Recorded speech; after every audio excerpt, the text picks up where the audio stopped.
Glenpool, welcome to the January edition, Conversations with the City. Today we are with Councilmember Chris Brobst, our newest council member on the council, and has been with us almost 3 years now, so coming up on 3 years in April. Welcome, glad you're with us. So tell us a little bit about yourself, how long you've lived here in Glenpool, been a part of the community, and give us the details on council and why you ran for council. Okay, I actually family's from Indiana, and then spent most of my formative years in Florida. Moved out here just before my senior year of high school and graduated from Union, and then lived in the Tulsa area ever since then. I moved to Glenpool about 10 years ago and bought a house at 151st and 75, and thought, you know, when I was looking at houses, like, this is going to be the next area that's kind of going to blow up, and it's kind of happened, and I'm glad I bought a house there and invested in Glenpool. And just as far as running for council, just wanted to help grow Glenpool. In fact, I mean, I was driving through Owasso the other day, coming back from Kansas City, and just looking at the growth that's happened there, and just I see Glenpool in 20 years, hopefully, you know, and that's my vision is just to help Glenpool grow and get to that point where we are a thriving area like that with lots of growth and options for our citizens to, you know, have dinner and go out and do things and have entertainment and shopping in a one-stop place for Glenpool. Yeah, that full service community mindset that has. If they want to do it here locally, they have a chance to do it locally. Yes, yeah. So, so talking about some of that growth, we have during your time, even on just the last 3 years roughly here, we've seen some significant growth. Yes. We've seen some significant growth for the last say 10 years or so here in Glenpool. What is it about that most excites you? Is there something specific? Is there just overall? But what is it about that growth that's exciting to you? I think just seeing it grow, period. That excites me. You know, I want to see those retail shops. I want to see those restaurants and the dining area, like I said, I saw in Owasso. That excites me. I want to see great schools. I'm a former school teacher, so I like to see our schools continue to grow and see them building and offering a great education here. You know, churches, things like that. Just continuing to grow here in the city, and you know, so our residents don't have to go to Tulsa to do things. They can do things here in Glenpool. That excites me, and just seeing the new housing that coming in and new people and things like that. And you know, we've had several new housing additions in the 3 years that have popped up that I like to see, and see those types of houses coming and those people that want to move to Glenpool and be a part of our community. Absolutely, we've had a lot of things change over the last several years here. One of the biggest ones that we've been waiting for, and we've been talking about off and on for a long time, is 141st and Highway 75. ODOT has officially now announced that project. We had our public open house on this project back in December, and when ODOT came out and started talking about that. But with that project, what do you see? How do you see that impacting Glenpool? I think it's just going to open us up for even more rapid growth, and that's one of the things I ran on when I ran for council was, you know, working with our state leaders, working with ODOT, trying to get that move forward, because I know it was on the plan, then it was off the plan, it was on the plan. It just seemed like it was kind of ping pong back and forth. Talking to people in the community, that was one thing that, you know, that light frustrates me. It frustrates a lot of people that travel through Glenpool. So to get that overpass put in, or at least, you know, started and it's coming, you know, that is a great thing. I think it's going to really help our southern development, you know, the 161st, 71st, 81st area, just open that up so that people can move south, not have to worry about being stuck in traffic every morning and every evening coming home to and from work. I think it'll help commerce. I think we can hopefully get some businesses down south now that need to get to Tulsa, that are going to be able to get in and out of Tulsa, you know, the airport and stuff like that, and have a much easier path to get down there if they want to do commerce and stuff in Glenpool as well. So I think that really opens it up. I'm excited to see it. I know it's going to be a headache for about a year while they're doing it, but I think the residents of Glenpool are really going to benefit once that's completed. Yeah, it's going to be an exciting piece for us. It will be a headache, definitely.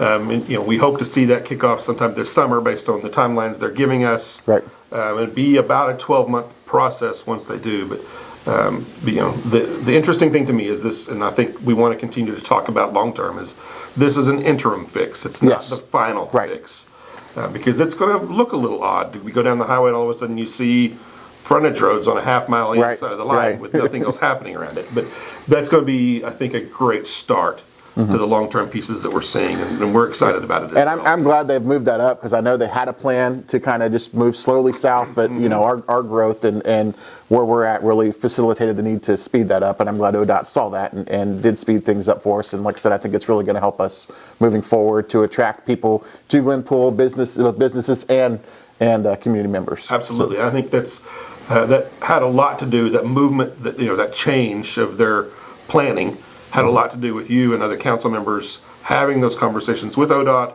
and with our statewide elected officials, getting them involved in that process. Yeah, and I thank all of our elected officials for helping us push that through. Yeah. So. Yeah, we want to thank not only, you know, staff-wise, the council and the work that you guys have put into this, but also those state reps and state senators that worked with us to help get this thing moving forward. Talking about kind of staying on this same theme maybe of growth, and you've talked about that, some of your goal when you ran for council, but let's look forward now. We've talked about kind of the past a little bit here, but what is it for you for the next, say, 5-10 years? What are you looking for? What are some of your goals for this city? I think just helping to improve our infrastructure. We're doing that with the new sewer plant, one of the things. Getting the roads, obviously. I know, you know, we do road packages every year, and also ODOT, working with ODOT and getting highways and things like that. And then bringing in those big businesses. I'd like to see some more retail here in Glenpool. I'd like to see, you know, I know we've got a hospital now that's going to hopefully expand and become a more serviceable hospital for us. Helping the schools grow. New housing, things like that. That's my goal, just to see Glenpool grow. I know. I think when I ran for state office a few years ago, and I think at the time Glenpool was the fastest growing city, like 5 or 6 years ago. And you know, I want to see us continue to be one of the fastest growing cities in Oklahoma. I think we have a lot to offer the Oklahoma area and people in the Tulsa area that might be looking to relocate, just even in the Tulsa area, and look at Glenpool and say, hey, that's where I want to be, that's where I want to raise my family, or even where I want to retire, because we do offer all those services. Yeah, so it's exciting to see some of the things going on, and you're right, there is a lot of movement in the metro. Not only, I mean, Oklahoma is one of those states that people are moving to right now. I mean, we are a growing state. We've got a positive growth process in Oklahoma and in Tulsa in general, the Tulsa metro.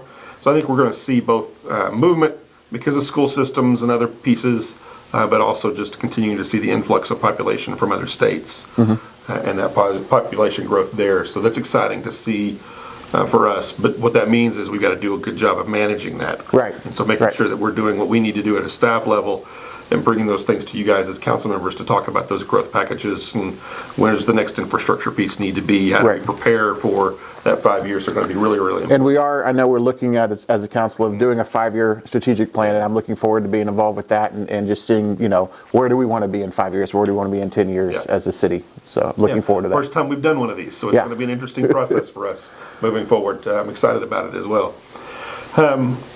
Well, one of the questions that we ask everybody that comes in, that we have a chance to sit down and talk about, is what is your favorite thing about Glenpool? I like the people. I like the fact that, and I know it's funny we're talking about growth, but I do still feel like we have a small town feel as well. And I think we can be a big city with the small town feel. I like driving down Main Street and seeing decorations on, I say Main Street, 141st Street, seeing decorations on the side of the road, for Christmas and things like that. And, like walking into Quick Trip and, seeing people that and that you recognize. And, we have some small town shops here that, give you a local feel, but then I also like the fact that we are growing as well. So I think we can be both. We can be a small town and we can be a big city at the same time and offer that to everybody, kind of a one-stop for everybody that's looking for something. And that excites me. And then, like I said, the growth that's coming excites me as well. And I'm happy to be here in Glenpool, even as a citizen, but also be on the council and be a part of that. So yeah, it's interesting. I was reading an article as I keep up with some of the government stuff that's happening, but across the country, we talked about small town feel, and this was a larger city. There's a 100,000 population city in another state that talked about and bragged about their small town charm as a population of 100,000. And we go, we want to make sure we maintain that. It's possible to do. It is, yeah. As we get I mean, we larger. have a Christmas parade. We have our Christmas tree lighting. You know, we have the Black Gold Days. All these things that give us what I feel is a small town feel. Kind of those small town festivals that you know attract people and make it feel like a small town. But then we also have the ability to offer these bigger city amenities that you can have. Yeah, as we look to try to continue to bring in new residents, and especially younger residents, we see a lot coming into the community. We want to have those types of things to keep them here. Yes. You know, we don't want them when they go to move up or move to a second house, or they have more kids and need a larger house. We want to make sure we're doing the things that, when we have those infrastructure needs and we have the housing size and the pieces to keep them here, but they have a reason to stay here, and that's that small town feel that is so important to all of us. Absolutely. One of my favorite shows. It's growing up is Andy Griffith. You know, and that you feel like that. I like that Mayberry feel, and I want Glenpool to have that. And again, still offer those amenities that you can find in bigger cities. Yeah, it's always amazing to me that one of the things everybody says about that they like most about this community is almost always the people. Yeah, we've got great people here. Yeah. Great things happening. Excited about the growth. Excited about where we're headed. Appreciate you serving and what you bring to the table as part of the council. So thank you for joining us today. I've enjoyed it. Thank you very much. Glenpool, we will see you next month for another Conversations with the City.